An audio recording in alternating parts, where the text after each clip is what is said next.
Good morning, everybody. My name is Kimberley Wolfe. I'm the Vice President and Executive Director for Lifepath Hospice. I have the honor of overseeing a dedicated team of 450 staff members who care for over 1,200 patients each and every day. When I'm not in meetings or training our team, you'll often find me talking with the hospice patient caregivers.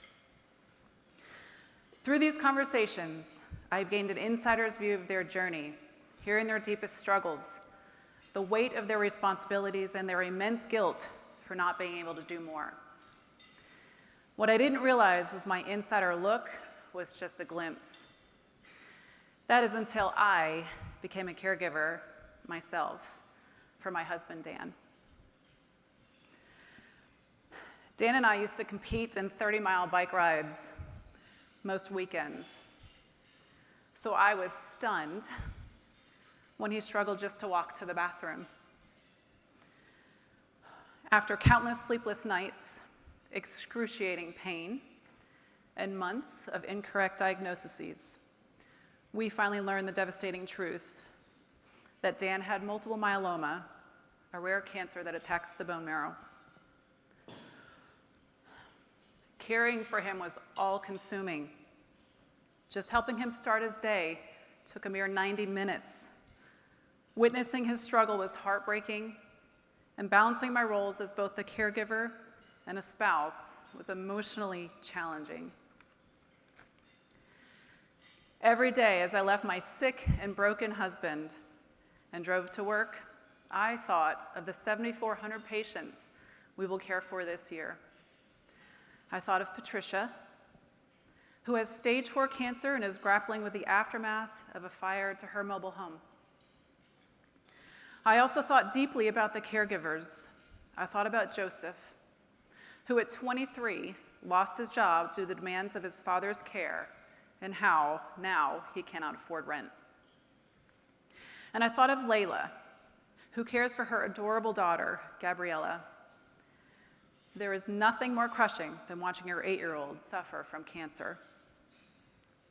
And there are 12 families currently in our care today, like Layla and Gabriella, children who need hospice care and their parents struggling to stay strong for them. It is uncommon for hospices to provide care to pediatric patients. The cost of specialized equipment, like ventilators, pediatric staffing, like nurses, social workers, grief counselors, many hospices will not be willing to make that investment. However, we do. Thanks to the many of you in this room, we can cover the $800,000 cost of pediatric hospice care. Our mission promises that no one dies alone or in pain. So we go. A dedicated team of doctors, nurses, home health aides, social workers, and chaplains answer every call. We go to care for loved ones of all ages, from the young to the elderly, whether facing cancer diagnoses or the heart-wrenching stages of dementia. We strive to honor their stories, their dignity, and the deep connections that endure. And when a storm threatens our area, we still go. This week, we have called each of our 1,200 patients to ensure they have 2 weeks of medication and supplies in a safe place to shelter, which sometimes means coming to one of our hospice houses. Each and every day, we go into homes without floors. We meet our homeless patients under the bridges of Bayshore and travel through rainy streets to every corner of Hillsborough County. Whether patients have insurance or need charity care, we go. Patients like Shanice. 29-year-old Shanice lives with muscular dystrophy and suffers from malnutrition. Both of her parents have died. She and her younger brother depend entirely on one another. For her birthday, she asked for a camera to capture special moments, hoping to leave her brother with a collection of cherished memories after she's gone. Patients like Kevin.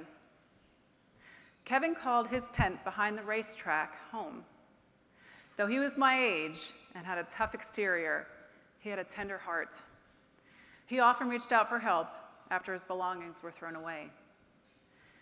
There are 542 patients like Shanice and Keith. 542 loved ones without funding, without insurance, or the means to pay for hospice services. It costs LifePath $2.5 million each year to care for the uninsured. This is over $200,000 a month of unreimbursed expenses, $6,800 a day. It's a number that keeps me up at night. I worry about how long we can continue to operate at such a deficit. And caring for those at end of life is not the end of our mission. We provide grief counseling for anyone who has lost a loved one. Did you know that 1 in 11 children will lose a parent or sibling by the time they're 18 years old? In Tampa alone, this impacts over 38,000 children, enough to fill Steinbrenner Field 3 times. In our schools, on the ball field, in the stands of football games, there are children and teens who have said goodbye far too soon and need a safe space to express their fear, sadness, guilt, and anger. Teenagers like Daniela. Daniela fondly remembers her mother's cooking, brought family and friends together, and how they shared passion for dancing, brought laughter to their souls. But there was a shadow side to all of the fun that worried Daniela. Her mom's gloomy days were very dark. So, when Daniela heard the gunshot from her mother's bedroom, she knew immediately what had happened. She was the one who called 911 while shielding her younger siblings from the immediate aftermath. Daniela now cares for her brother and sister, balancing her classes during the day with helping her siblings with homework in the afternoons. Her smile is bright and her spirit is tough until she is with her LifePath grief counselor. Here, she can be her true self, voicing thoughts and feelings she cannot share with friends. Through these sessions, Daniela is learning how to carry the weight of her grief and how to heal. She is learning to embrace both the joys and the challenges of her mother's legacy without self-blame. Our grief services are always free of charge, but not free to LifePath Hospice. The cost to provide grief counseling for children and adults, operate 2 grief centers, and host grief camps cost us $850,000 a year. Adding this, the $2.5 million in charity care and the need to cover children in hospice, we face a financial gap of just over $3.3 million. It is a financial gap that some days literally takes my breath away. I worry that one day we may have to tell young girls like Layla, we just can't cover the expenses of pediatric hospice. And say to loved ones like Shanice and Keith, we know you lost your job and your insurance benefits, but we don't have the funds to provide the hospice care right now. Or tell teenagers like Daniela who are struggling with the aftermath of suicide, we understand your grief, but the circle of love is closed now. It sounds simple to say, charity care and grief services would not be available without generous individuals who care about our mission, but it is so true. Caring for the dying is a sacred duty. It calls us to be present, to hold hands, to wipe tears, and to listen to the life stories and help write an ending full of compassion, a story that you would want to write for the loved ones the ones you love. Thank you very much.